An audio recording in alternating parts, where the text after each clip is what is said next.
Алкыш милли драматургия һәм театр журналистикасы буенча беренче коллаборацион театраль лаборатория семинары тәмам.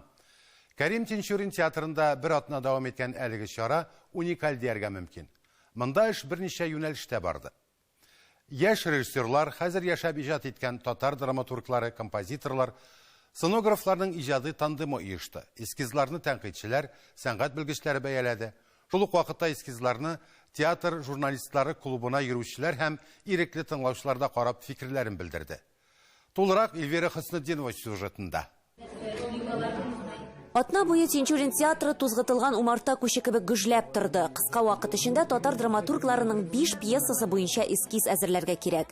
Кайбер артистлар 3-4 әсәрдә катнаша. Димәк, алар үзләрен төрле жанрларда бер халәттән икенчесенә тиз арада күчү сәләтендә күрсәтте.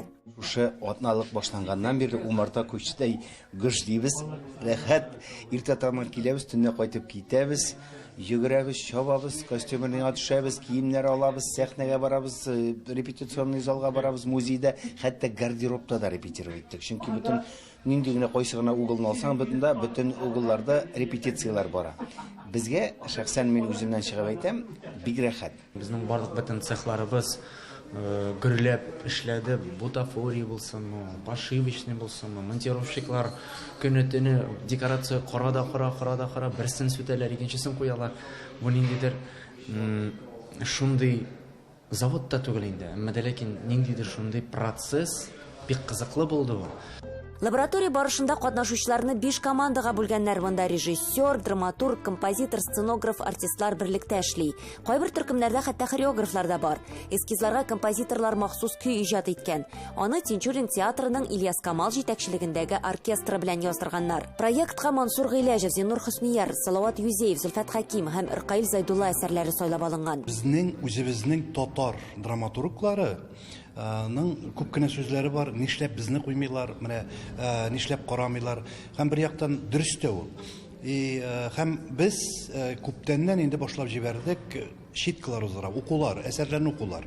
Кеше алдында аны укыйбыз, артистларыбыз укый, критиклар да киләләр, укылган әсәрләрдән без 5 әсәр сайлап алдык, эскиз итеп куярга дип уйладык. Драматурглар өчен бигрәк тә кирәк әле ул. Алар үзләренең әсәрләрен шит авыздан ишетеп, артистлар авызыннан ишетеп, һәм шуннан соң сәхнәдә куелган эскизны карап, критикларның әйткән сүзләреннән, тәнкыйтьчеләрнең әйткән сүзләреннән кайсы ягын дөрес эшләгән, кайсы ягын әз генә, алар үзләре күзләре белән ышкын чыгарып утырдылар. Әлеге әсәрләргә алынган режиссерлар яшь булса да тәҗрибәләре шактый. Төрле лабораторияләрдә катнашканнар, арада дәүләт театрларында спектакль куйганнары да бар. Монда инде мин үземне материал белән сынадым. Бу материал миңа ничегрәк якынмы, мин аны тояммы?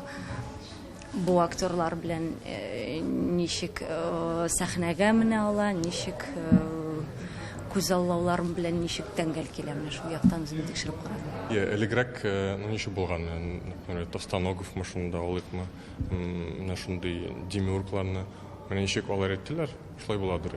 Хәзер миңа калса менә бу әйбер китә, һәм шундый хәр феномен булып килә башлады театрда, горизонталь театр дип.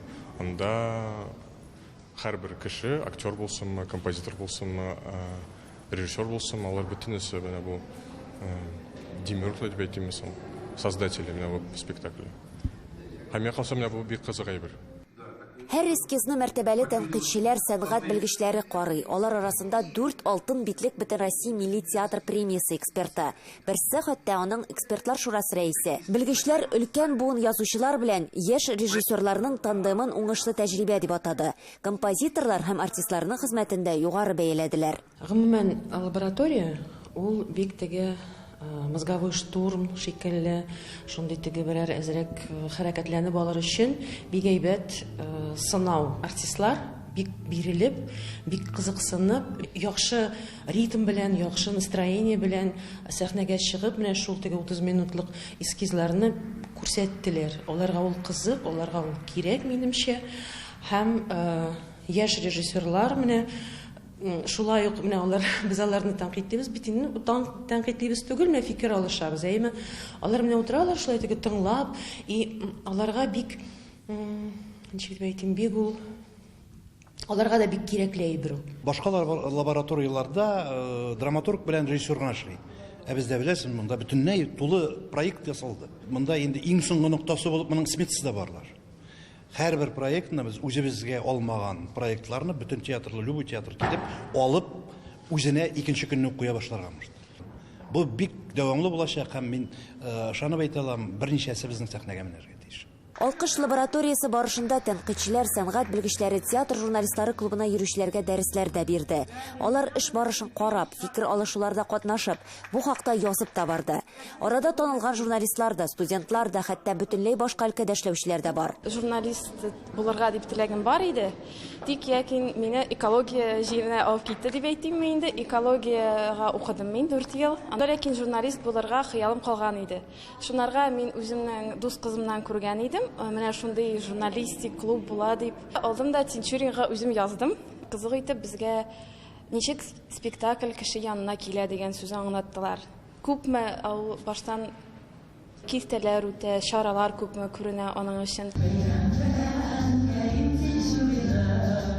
Беренче алкыш иҗат лабораториясе тәмам, тәҗрибә уртаклашу һәркемгә файдага. Әлеге чараны киләсе елга да оештырырга планлаштыралар.